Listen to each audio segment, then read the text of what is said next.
can start, please.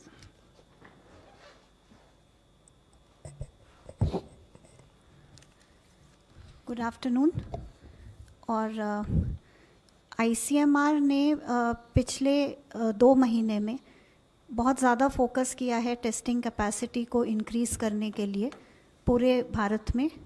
और अगर आप देखेंगे तो अब हमारी जो टेस्टिंग फैसिलिटीज़ हैं वो हर स्टेट और हर यूनियन टेरिटरी में मौजूद हैं। आज कल की तारीख में हमारी 681 लैब्स अप्रूव थी, फंक्शनल थी, जिसमें से गवर्नमेंट सेक्टर में 476 लैब्स काम कर रही हैं, प्राइवेट सेक्टर में 205 लैब्स काम कर रही हैं। और हमारी जो टेस्टिंग एंड ऑफ मार्च में जो हमारी 20 to 25,000 सैम्पल्स पर डे थी, आज हम लोग का जो टेस्टिंग नंबर है वो 1,20,000 on an average we are testing every day.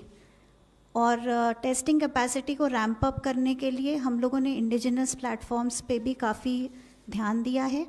Truenat का जो प्लेटफॉर्म है जो टीबी टेस्टिंग के लिए डिस्ट्रिक्ट लेवल लैब्स में भी यूज़ होता है, प्राइमरी हेल्थ सेंटर्स में भी यूज़ होता है, हम लोगों ने उसके स्क्रीनिंग टेस्ट को पहले वैलिडेट किया और उसको शुरू किया, और उसके बाद अब हमने उसके कन्फर्मेटरी टेस्ट को भी वैलिडेट किया है। तो ट्रूनैट अपने आप में एक कन्फर्मेटरी प्लेटफॉर्म है आज की तारीख में कोविड टेस्टिंग के लिए। एंड सिंस इसकी अवेलेबिलिटी बहुत ज़्यादा है और डिस्ट्रिक्ट और प्राइमरी हेल्थ सेंटर लेवल पे भी है, इसलिए टेस्टिंग की जो आउटरीच है वो बढ़ गई है। और इस प्लेटफॉर्म का ये भी एडवांटेज है कि इसमें जो स्पेशलाइज्ड बायोसेफ्टी रिक्वायरमेंट्स हैं वो भी नहीं है, क्योंकि उसका बफर ऐसा होता है कि उसमें वायरस मर जाता है, तो उसकी हैंडलिंग कंसर्न्स बहुत कम हैं। फिर जीन एक्सपर्ट प्लेटफॉर्म को भी हम लोगों ने यूटिलाइज़ करना शुरू कर दिया है, बिकॉज़ इसकी भी अवेलेबिलिटी डिस्ट्रिक्ट लेवल पे है और इससे भी टेस्टिंग की आउटरीच बढ़ती है। और ट्रूनैट की बहुत सारी नई मशीन्स ऑर्डर हुई हैं। हम लोगों ने अभी काफ़ी सारे indigenous RNA extraction kit manufacturers, VTM manufacturers, सबकी बहुत हैंड होल्डिंग करी है बहुत सारी मिनिस्ट्रीज़ और डिपार्टमेंट्स की हेल्प से। और आज की तारीख में हमारे जो इंडियन टेस्टिंग किट्स हैं, इंडियन आरएनए एक्सट्रैक्शन किट्स हैं, वो काफ़ी अवेलेबल हैं। 11 से 12 इंडियन वेंडर्स हैं जिनकी आरटीपीसीआर किट्स हम आज यूज़ कर रहे हैं। आरएनए एक्सट्रैक्शन किट्स का भी फिगर बढ़ता चला जा रहा है, इंडिजिनस मैन्युफैक्चरर्स बना रहे हैं। तो हमने जो शुरू में ग्लोबल क्राइसिस का फेज़ हम लोगों ने फेस किया था, जब कोई भी टेस्टिंग किट्स हमें नहीं मिल रही थी आसानी से, आज we are in a much more comfortable stage because of बहुत सारे इंडिजिनस मैन्युफैक्चरर्स सामने आए हैं, हैंड होल्ड करा है उनको, और अब हमारी सिचुएशन बहुत ईज आउट हो गई है इन टर्म्स ऑफ टेस्टिंग। धन्यवाद। अब मैं रिक्वेस्ट करता हूँ हेल्थ मिनिस्ट्री रिप्रेजेंटेटिव से, प्लीज़। मैं आप लोगों की दृष्टि में लाना चाहूँगा कि देश का रिकवरी रेट कंटिन्यूसली इम्प्रूव कर रहा है। कल की तारीख में भी देखें तो 3,708 people they have got recovered, और उसके साथ ही देखें कि टोटल हमारा रिकवरी नंबर जो है वो बढ़कर 95,527 पेशेंट्स हो चुका है। और इस रिकवरी रेट में स्टडी इम्प्रूवमेंट हो रहा है, जैसे कि इस ग्राफ में हम आपको दिखा रहे हैं कि 15 अप्रैल में अगर देश का रिकवरी रेट करीब 11.42% था, 3 मई तक बढ़कर वह 26.59% हुआ। 18 मई को वही बढ़कर 38.29% और आज बढ़ते बढ़ते वह बढ़कर 48.07% हो चुका है। इस विषय में मैं एक और मुख्य विषय आप लोगों की दृष्टि में लाना चाहूँगा। कई बार हम लोग कंपैरिजन करते हुए एक बार ये बात करते हैं कि आज देश में नंबर ऑफ केसेस बढ़ गए हैं, हमारा देश 7वें नंबर पर है। यहाँ यह सोचना, यह एनालाइज करना बहुत ज़रूरी है कि यह एनालिसिस एक डाउटफुल, एक रॉन्ग कंपैरिजन प्रस्तुत करता है। जब भी हमें कंपैरिजन करना चाहिए, वह कंपैरिजन प्राइमरली हमारे देश की आबादी की तुलना में होना चाहिए। और उसके बारे में हम इससे पहले भी कई बार चर्चा करते रहे हैं कि हम बाकी देशों में जिनकी आबादी अगर हमारे देश के अनुपात में उसको बराबर माना जाए, तो इन terms of overall relative performance हम देखते हैं कि हमारा देश ओवरऑल परफॉर्मेंस वाइज उसमें काफ़ी कुछ स्टेबिलिटी हम लोगों ने नोट की है। अगर हम आज का भी डेटा देखें तो हम पाते हैं कि अगर 14 देश लें जिनकी आबादी हमारे देश से मिलती जुलती है, वह 14 देश देखें तो आज भी उन देशों में हमारे देश के मुकाबले 22.5% अधिक केसेस आए हैं और 55.2 टाइम्स अधिक डेथ भी वहाँ पर रिपोर्ट हुई हैं। तो यह हमें समझना बहुत ज़रूरी है कि अगर हम देखें कि कंटिन्यूस एफर्ट जो फील्ड पर रहे हैं, either in terms of surveillance और in terms of contact tracing, या हम कैसे अर्ली केस आइडेंटिफिकेशन पर फोकस करें और साथ में जो केस पॉजिटिव आए उसको हम क्लिनिकली कैसे तरीके से मैनेज करें, उन एफर्ट्स के तहत हम पा रहे हैं कि जैसे कि 15 अप्रैल में अगर देश का केस फैटेलिटी रेट करीब 3.3% था, वह घटा 3.25% हुआ, घटते घटते 3.15% और अब वह घटकर 2.82% हो चुका है। इसी कंपैरिजन को अगर हम फैटेलिटी रेट को अगर हम देखें तो हम पाते हैं कि हमारे देश का fatality rate is among the lowest in the world. इसके बारे में जैसे कि मैं ग्राफ में आप लोगों की दृष्टि में लाना चाहूँगा कि अगर दुनिया की पॉपुलेशन के हिसाब से हम देखें तो फैटेलिटी रेट जो पॉजिटिव केसेस आए हैं पूरी दुनिया में, अगर पूरी दुनिया में फैटेलिटी रेट 6.13% है तो वह हमारे देश में एज लो एज 2.82% है। और ऐसे भी देश हैं जहाँ पर कि 19.4%, 16.2%, 14.3%, इस अधिक अनुपात में भी फैटेलिटी रेट कुछ देशों में नोटिस किया गया है। इसके लिए I would again like to reiterate कि जो हमारा एफर्ट्स रहा है कि हम कैसे टाइमली केस को आइडेंटिफाई करें और उसको क्लिनिकली मैनेजमेंट पर उसका फोकस दें, उसके तहत हमें ये फ़ायदा दिखाई दे रहा है। और साथ ही इसी फैटेलिटी को अगर हम case fatality per lakh population भी देखते हैं तो हम पाते हैं कि वह हमारा case fatality per lakh population is also among the lowest in the world, जबकि पूरी दुनिया में case fatality per lakh population करीब 4.9 के बराबर है, इंडिया में वह 0.41% है। और जैसे कि इस ग्राफ के द्वारा मैं आप लोगों की दृष्टि में लाना चाहूँगा कि ऐसे भी देश है जहाँ पर 31.4, 34.6, 42 और as high as 82 lakh cases per lakh population case fatality भी नोटिस किया गया है। आज एक और मुख्य विषय हमें समझने की ज़रूरत है कि अगर हम देखें, हम अपना जो हमारे यहाँ डेथ रिपोर्ट हुई हैं उसको एज प्रोफाइल से एनालिसिस करें तो पाते हैं कि जहाँ हमारा 60 to 74 ईयर्स का जो एज ग्रुप है पॉपुलेशन का, वह अगर 8% है तो उन पर्टिकुलर केसेस में जो कंफर्म पाए गए वहाँ पर 38% डेथ रिपोर्ट हुई हैं। इसी तरीके से अबव 75 ईयर्स का जो हमारा एज ग्रुप है वहाँ पर 12% जो है डेथ रेट उसको नोट किया गया है जो पॉजिटिव केसेस आए हैं। तो हम पाते हैं कि हमारी 10% population has accounted for 50% of the Covid linked deaths. और इससे हमारे सामने एक और दूसरी एनालिसिस अगर हम करते हैं तो हम देखते हैं कि साथ ही कोमॉर्बिडिटीज़ जैसे कि diabetes, hypertension, cardiovascular disease, respiratory diseases, इस टाइप के केसेस में 73% जो कंफर्म केसेस हैं उनमें डेथ उनको विद कोमॉर्बिडिटीज पाया गया है। तो इन दोनों अगर हम अंशों को देखें तो हम पाते हैं कि आज people who are at high risk are primarily elderly people जो कि 60 अबव एज के हैं, further compounded by the fact कि पीपल हु हैव कोमॉर्बिडिटीज जैसे कि डायबिटीज, हाइपरटेंशन, कार्डियोवास्कुलर डिजीज और रेस्पिरेटरी डिजीजेज।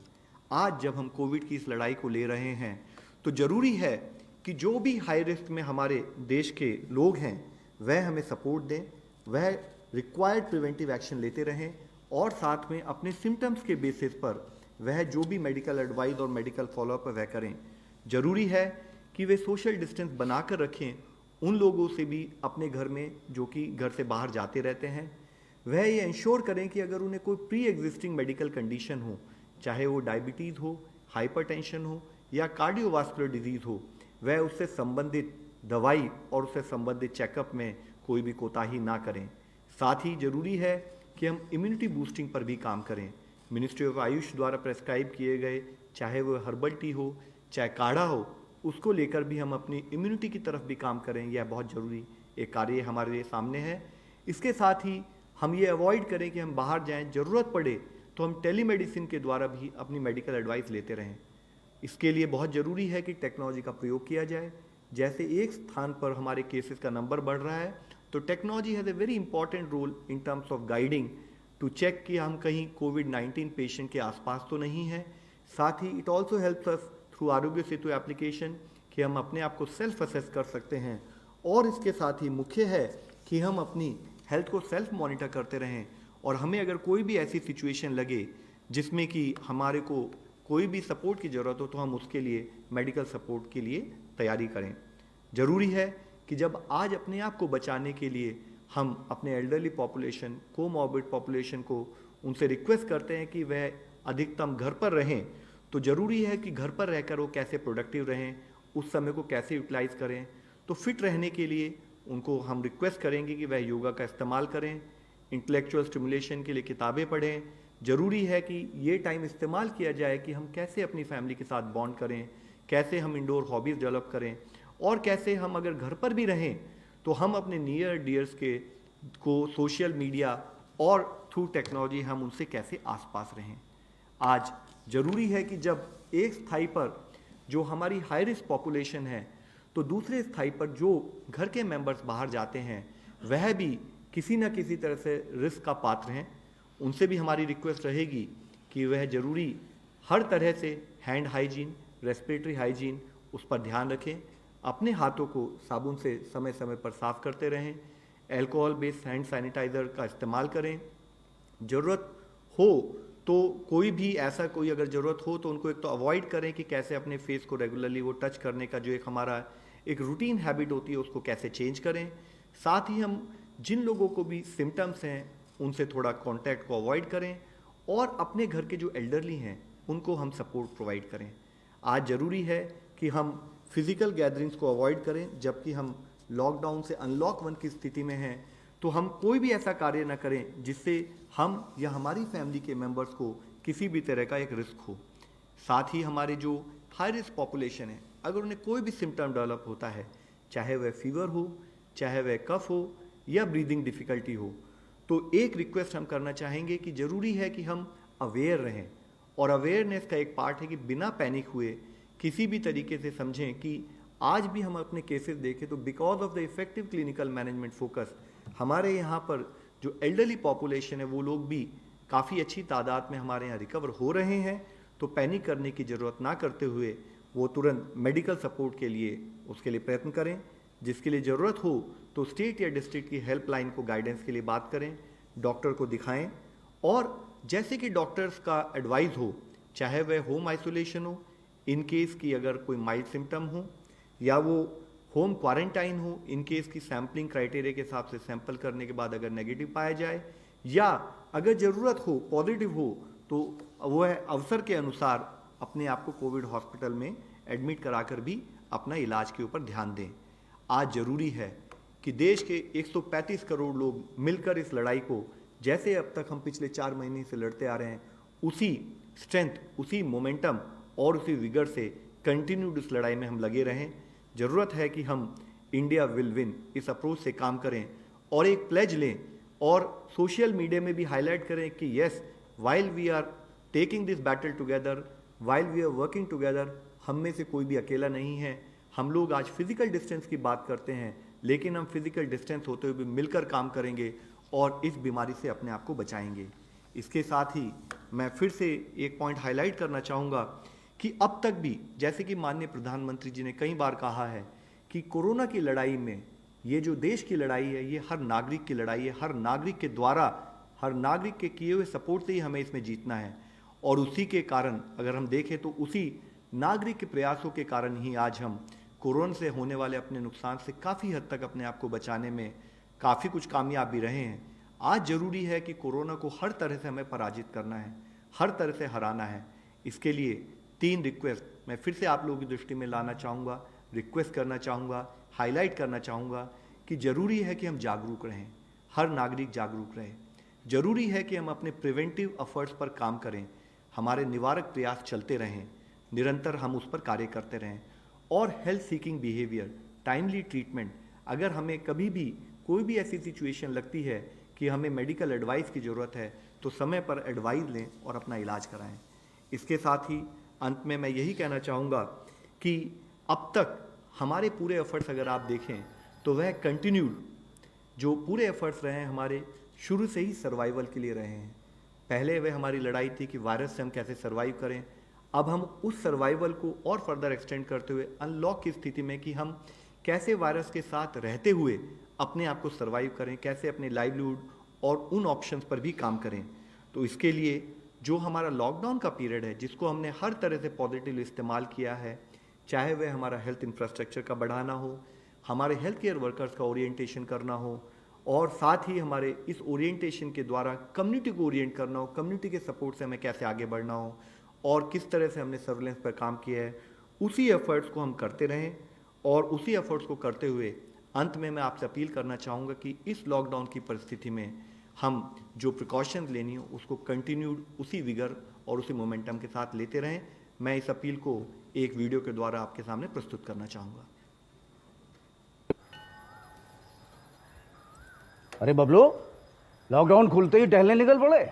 महामारी अभी फैली हुई है। सरपंच जी टहलने नहीं, काम पे वापस जा रहे हैं। तुझे डर नहीं लगता वायरस पकड़ लेगा? पहले थोड़ा बहुत डर लगता था, फिर पता चला कि अगर मैंने पूरी सावधानी बरती तो ये बीमारी होने की संभावना कम है। सबसे महत्वपूर्ण है ये मास्क। काम पर मास्क हमेशा पहनूंगा, समय समय पर हाथ धोता रहूंगा और दूसरों से हर वक्त कम से कम 2 गज की दूरी बनाए रखूंगा। खुद को, दूसरों को और अपने परिवार वालों को भी सुरक्षित रखूंगा। अरे भाई, मेरी जिम्मेदारी बनती है तुझे चेतावनी देना, सो दे दिया। जब देश के मेडिकल और स्वच्छता कर्मचारी रोज कोरोना वायरस से लड़ने का काम कर रहे हैं तो हमारी भी तो जिम्मेदारी बनती है अपना काम करने की। बबलू, तुझे कुछ हो गया तो? हजारों लोग इस बीमारी को हराकर ठीक हो चुके हैं और अगर किसी कारण मुझे ये बीमारी हो भी जाए तो सरकार ने अस्पताल में हमारे इलाज के लिए पर्याप्त व्यवस्था कर रखी है। ये घबराने का वक्त नहीं, एक दूसरे का हौसला बढ़ाने का वक्त है।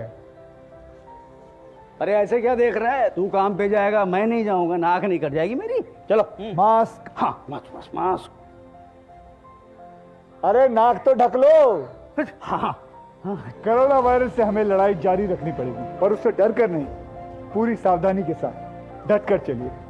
रुकी जिंदगी को आगे बढ़ाएं, देश को आत्मनिर्भर बनाएं। जय हिंद।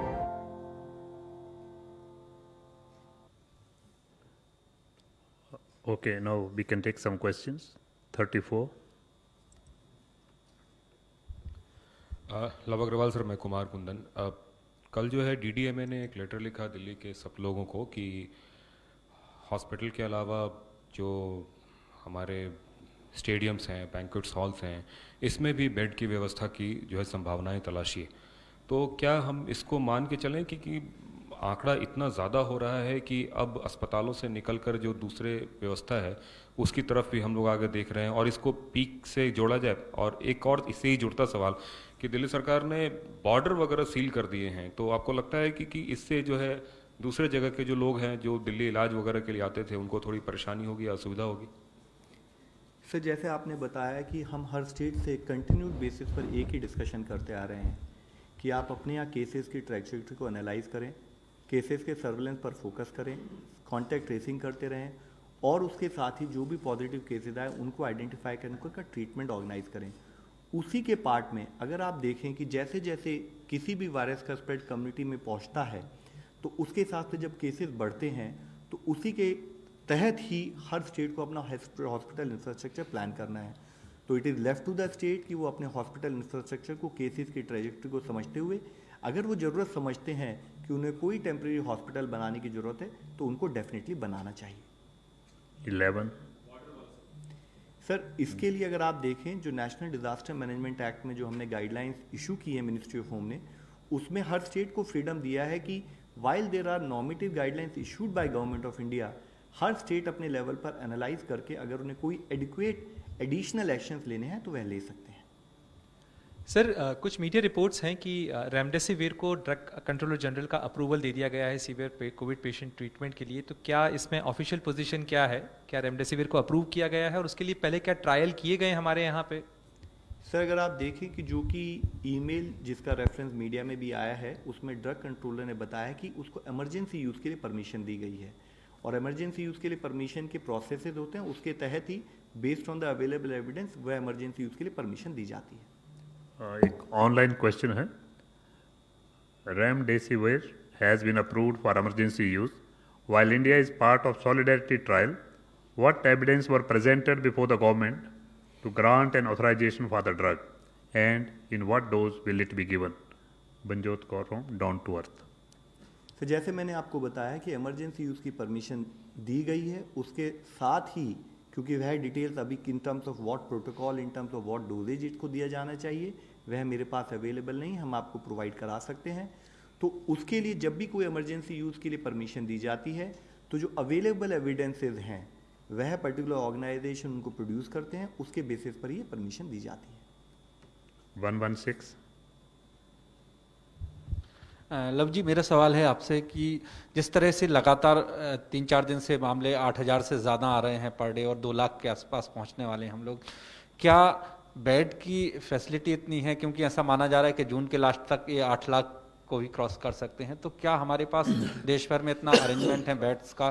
कई जगह ये भी तस्वीरें आई हैं कि वहीं बिस्तर पर बॉडी पड़ी हुई है, वहीं ट्रीटमेंट चल रहा है, तो क्या बेड की कमी पड़ रही है? सर, अगर आप देखें डे 1 से पूरा एफर्ट जो गवर्नमेंट ऑफ इंडिया के लेवल पर रहा है कि हम हर स्टेट को एडवाइस करें कि किस टाइप का हेल्थ इंफ्रास्ट्रक्चर उन्हें प्लान करना चाहिए ताकि किसी भी टाइप की कमी ना हो। इस पर्टिकुलर डिजीज़ में मुख्यतः ये पाया गया है कि ऑक्सीजन सेचुरेशन की कमी होती है और बहुत relatively come number of patient को ही वेंटिलेटर या आईसीयू सपोर्ट की ज़रूरत पड़ती है। तो उसी के साथ ही हम लोगों ने स्टेट्स को एडवाइस किया है कि आप ऑक्सीजन सपोर्टेड बेड्स पर फोकस करें, ऑक्सीजन सेचुरेशन एनालिसिस पर फोकस करें और टाइमली आइडेंटिफिकेशन करते हुए पेशेंट का ट्रीटमेंट ऑर्गेनाइज करें। और हर स्टेट को ऑलरेडी हमने एक प्रोजेक्शन टूल भी दिया है कि अगर आपका ये रेट ऑफ ग्रोथ चल रहा है तो आपको आने वाले टाइम में कितने पर्टिकुलर नंबर के हिसाब से आपको प्लानिंग करनी चाहिए। ये गाइडेंस हर स्टेट को दी गई है और उसके साथ ही हर स्टेट उसके बेसिस पर प्लान भी कर रहा है। ये आपको मानकर चलना पड़ेगा कि जब पर्टिकुलर नंबर ऑफ केसेस बढ़ते हैं तो एक वायरस का जो एक प्रोसेस होता है, entry process, virus comes through port of entry. पहले वह देश में कहीं बाहर से एंटर करता है, चाहे वो एयरपोर्ट से आए चाहे सी पोर्ट से आए, जब भी कोई नई डिजीज़ होगी इस टाइप की इन्फेक्शियस डिजीज।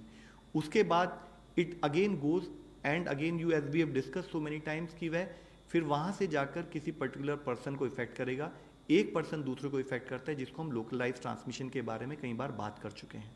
तो ये वायरस का नॉर्मल प्रोसेस है और धीरे धीरे केसेस इन्फेक्शियस डिजीज में एक्सपोनेंशियल लेवल पर बढ़ते हैं। जैसे जैसे केसेस बढ़ते हैं तो देश का focus, primary focus shifts on case management.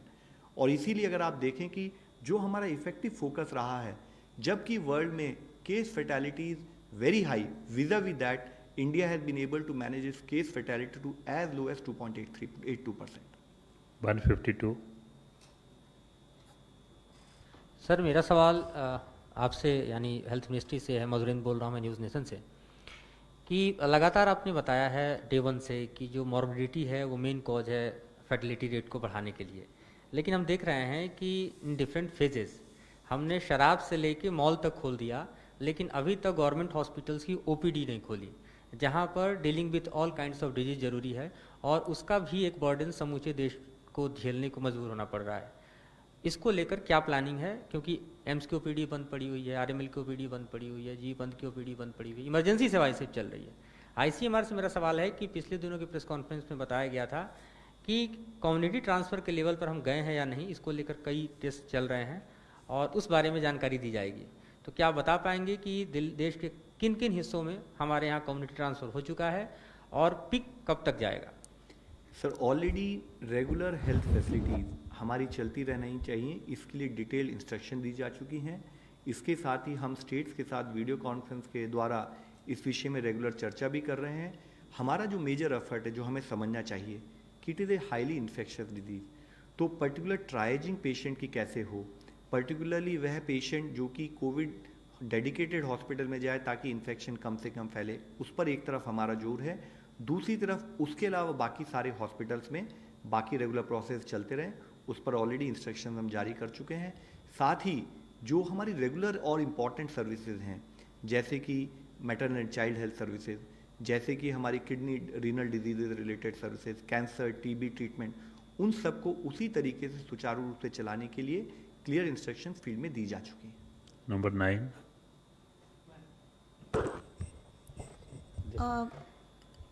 एक चीज़ होती है ना कि अब इन्फेक्शियस डिजीज़ है, what is the extent of spread of this disease.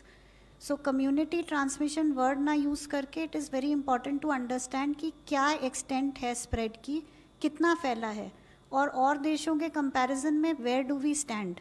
तो उसके लिए आईसीएमआर एक सीरो सर्वे कर रहा है जिसमें ऑलमोस्ट 34,000 इंडिविजुअल्स टेस्ट हो रहे हैं और वो स्टडी अभी चल रही है। By the end of this week और अर्ली नेक्स्ट वीक वो फाइनल रिजल्ट्स पब्लिक डोमेन में आ जाएंगे।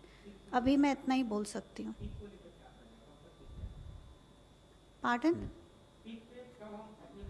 क्या हुआ? We are waiting for peak. अभी हम कोई पीक से हम बहुत दूर हैं। हमारा जो प्रिवेंटिव मेजर्स रहे हैं इस डिज़ीज़ को कर्टेल करने के लिए वो बहुत ज़्यादा इफ़ेक्टिव हैं और कंट्रीज़ के कंपैरिजन में हम अब भी बहुत बेटर पोजीशनड हैं। आपको अभी डेटा दिख जाएगा एक हफ्ते के अंदर। Yes ma'am. Dr. Nivedita, Neha from CNN. I want to ask you, is there some amount of underreporting of deaths in the country because of COVID-19? Because many states are not testing bodies. Like if a patient arrives, if the patient has died already before receiving the treatment or before the test being done, many states are not testing the body of the patient to check if the death is because of COVID-19. It's a difficult question, but the thing is, none of us thinks that there is gross underreporting of deaths. If you look at the figures, India has been very good in terms of reduction in the mortality. If you compare with other nations, we have been good in that aspect. As far as आप बात कर रहे हो कि dead bodies की testing नहीं होती है, there is always a term which is known as causality assessment. कि कोई भी पेशेंट आता है हॉस्पिटल में और उसकी डेथ होती है तो every death can not be attributed to COVID. So there are lot of factors which are there responsible for death. The patient may be COVID positive और नेगेटिव, बट डेथ के factors और भी हो सकते हैं। तो it is not fair to attribute every death to COVID. So what I understand, and I know also many of the states are doing a causality assessment and attributing the cause of death to COVID or non-COVID related causes. Ma'am, let me reassure you once again, there is no underreporting. The reason is it is important for us to identify if there is a death because of COVID. We need to understand because we need to tackle that dead body with a different protocol. So it is equally important for us. The point which Dr. Nivedita ji have mentioned, it is at times that you have to do a causality analysis to understand whether it could be related with COVID or not related with COVID. So that accordingly, based on that, different protocols can be followed. And it is very important for us to understand and get to know all the deaths so that we can take care of them. Second issue I would like to highlight what Dr. Paul has highlighted here, that in terms of the number of deaths getting reported in the country, also even in different mortuaries, etc., there is no abnormal increase in number, it has rather even gone down. So let us feel reassured that country is in safe hands and continued efforts are done in the direction in terms of management of COVID per se. 17. Sir Nitin DD news से comorbidity जो patient हैं बहुत सारे हैं देश में। अगर disease burden हम जानते हैं कि अगर डायबिटीज ही 5 करोड़ से ज़्यादा है, उसके अलावा बहुत सारे जो फैक्टर्स इसमें उसके मरीज ज़्यादा हैं, तो ऐसे लोग जो 50+ हैं वो किस तरह से रहें, उनके लिए क्या एडवाइस है? क्योंकि बहुत से लोग देश में जानना चाहते हैं कि जब पूरा लॉकडाउन खुल गया है, ऐसे में दफ्तर भी जाते हैं, बाकी जगह जाते हैं, तो ये लोग क्या प्रिकॉशन लें ताकि इससे भी बचें और अपनी निजी जिंदगी को भी सुचारू चलाएं? So I would really like to thank you for such an important question. When once we are in a situation when the country is getting opened up, तो बहुत ज़रूरी है कि जो हमारे सिटीजन्स हैं जिनको कोमॉर्बिड कंडीशंस हैं, जैसे कि मैंने अपनी प्रेजेंटेशन में भी आपसे रिक्वेस्ट किया है, उनके लिए ज़रूरी है कि वो अपनी कोमॉर्बिड कंडीशंस को प्रॉपरली मैनेज करें। चाहे वो डायबिटीज़ हो, चाहे वो हाइपरटेंशन हो, कार्डियोवास्कुलर डिजीज़ेज़ हों, किडनी डिजीज़ेज़ हों, तो उनकी कोमॉर्बिड कंडीशन पर उनका क्लियर फोकस रहे, उसको डिटीरियोरेट ना होने दें, रिक्वायर्ड मेडिकल एडवाइस के थ्रू काम करें, अपनी दवाई समय पर लेते रहें। जब तक वह कोमॉर्बिड कंडीशन मैनेज रहती है, टू दैट एक्सटेंट उनके रिस्क फैक्टर कम रहते हैं। साथ ही comorbid person with elderly condition, जैसे कि हमारे जो लॉकडाउन या अनलॉक 1 के ऑर्डर में भी कहा गया है कि particularly people, elderly people with comorbidities, साथ ही प्रेग्नेंट वुमेन और बच्चे जो कि 10 साल से कम है, वह बाहर जब तक जरूरी ना हो तब तक ना निकले। We are dealing with an infectious disease, they are highly vulnerable, so it is important कि वो लोग रिक्वायर्ड प्रिकॉशंस लें। जो हमारे डूज एंड डोंट्स हैं in terms of respiratory hygiene, hand hygiene, cleaning of surface which are frequently touched, उनका वह ध्यान रखें और क्लोज कॉन्टैक्ट्स में जनरली लोगों से बचें। 114। सर निशांत ANI से। सर जो इंस्ट्रक्शंस हैं मिनिस्ट्री ऑफ हेल्थ के कि सोशल डिस्टेंसिंग, मास्क जैसा आप हमेशा बताते रहते हैं, लेकिन जैसे जैसे लॉकडाउन खुला है, अब अनलॉक 1 पे हम पहुंचे हैं, बहुत सारी चीज़ें खुल गई हैं, पब्लिक ट्रांसपोर्ट है, जहां पर कि जो सोशल डिस्टेंसिंग है उसको लेकर के सवाल उठाए जा रहे हैं। ये भी कहा जा रहा है कि राज्यों के बीच में और राज्य और केंद्र के बीच में कम्युनिकेशन गैप है। कुछ राज्यों ने ये भी कहा है कि हमारे पास डेडिकेटेड कोविड बेड्स जो हैं वो कम है, अस्पताल कम है। इस बारे में सर आप थोड़ी जानकारी दें। सर राज्यों के बीच में और यूनियन गवर्नमेंट के बीच में काइंडली कोई भी गैप नहीं है। आप इस टाइप के क्वेश्चन क्रिएट करके वो गैप काइंडली क्रिएट ना करें। आप पिछले 4 महीने के एफर्ट देखें, इस देश में यूनिसन में नॉट ओनली यूनियन गवर्नमेंट, राज्य और हर सिटीज़न ने मिलकर इस लड़ाई को साथ दिया है और उसी के कारणवश आप इस स्टेज में आज रिलेटिवली बेटर मैनेजमेंट की पोजीशन में हैं। ज़रूरी ये है कि जब हम आज अनलॉक 1 की सिचुएशन में हैं और उस विषय में जब हम काम कर रहे हैं तो ये प्रिकॉशन अनलॉक की स्थिति में हम कैसे इसको अपनी लाइफ में लाएं, उस पर हम फोकस करें। चाहे वह हमारे ट्रैवल से रिलेटेड हो, चाहे हमारे ऑफिस की फंक्शनिंग से रिलेटेड हो, कैसे हम कोविड अप्रोप्रिएट बिहेवियर पर काम करें, ये हमारे लिए बहुत बड़ा चैलेंज है। आज जैसे कि इससे पहले भी एक बार डिस्कशन हुआ था कि we have to think in terms of a new normal, how do we live with the virus in terms of taking adequate precautions कि हम अपने आप को इस वायरस से बचा सकें। उसके लिए डूज एंड डोंट्स हर नागरिक को पालन करने की ज़रूरत है, तभी हम इस लड़ाई को जीत पाएंगे। 81।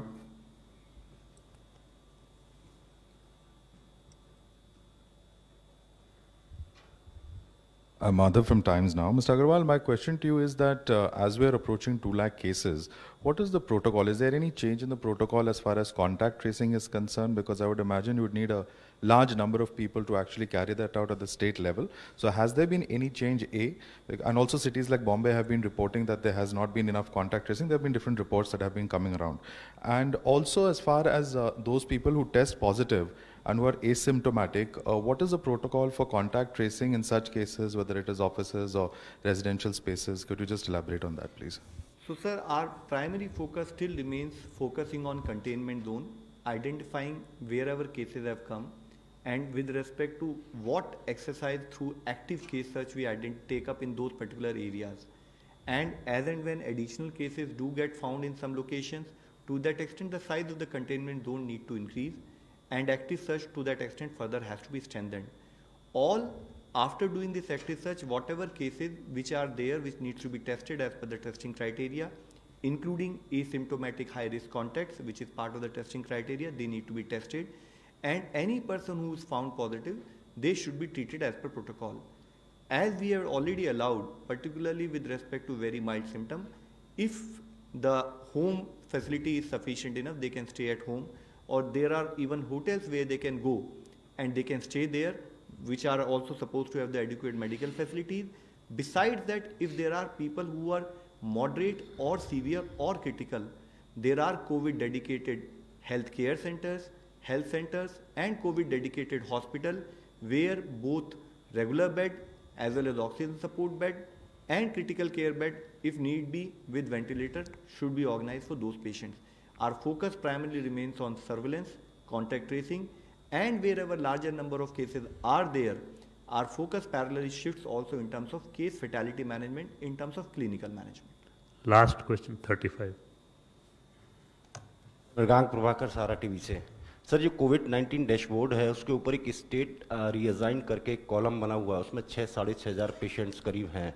ये कौन से पेशेंट्स हैं और इसमें फैटिलिटी वगैरह कुछ दे नहीं रखा, मतलब फैटिलिटी उसमें शो नहीं कर रखी, जबकि 10 दिन से ये लगातार इसमें केसेस आ रहे हैं। सर, इससे पहले भी एक बार आपको डिटेल में मैंने एक्सप्लेन किया था कि क्या होता है कि जब पॉजिटिव केसेस आते हैं तो वो लैब से आते हैं। उन केसेस में जब समटाइम जो लैब का रेफरल फॉर्म होता है, अगर वह ढंग से ना भरा गया हो तो उस पर्टिकुलर केस में उस पर्टिकुलर पेशेंट को लोकेट करके उसकी कॉन्टैक्ट ट्रेसिंग की एक्सरसाइज हम स्टेट के साथ मिलकर करते हैं। तो ये जो नंबर आपको दिख रहे हैं ये उससे रिलेटेड नंबर हैं। अब हम 1 लाख के करीब 1.25 टेस्ट पर डे कर रहे हैं। तो हिस्टोरिकली कुछ केसेस ऐसे होते हैं जिसमें या तो कॉन्टैक्ट नंबर ढंग से नहीं भरा हुआ है, या वह पर्टिकुलर पर्सन एक जगह पर अब उसने टेस्टिंग हुई, वह ही has shifted to some adjoining district, तो वो प्रोसेस कर रहे हैं। अगर उसमें कहीं पर भी डेटा अपडेट नहीं हुआ है तो ये मत मानिए कि उस पर्टिकुलर पेशेंट को अटेंड नहीं किया जा रहा है। I think what is very important to understand is that it is not about data management, it is about action on the field, and that is what every state primarily is focused on, कि हम कैसे field पर हर case को manage करें। Thank you very much. Thank you, friends.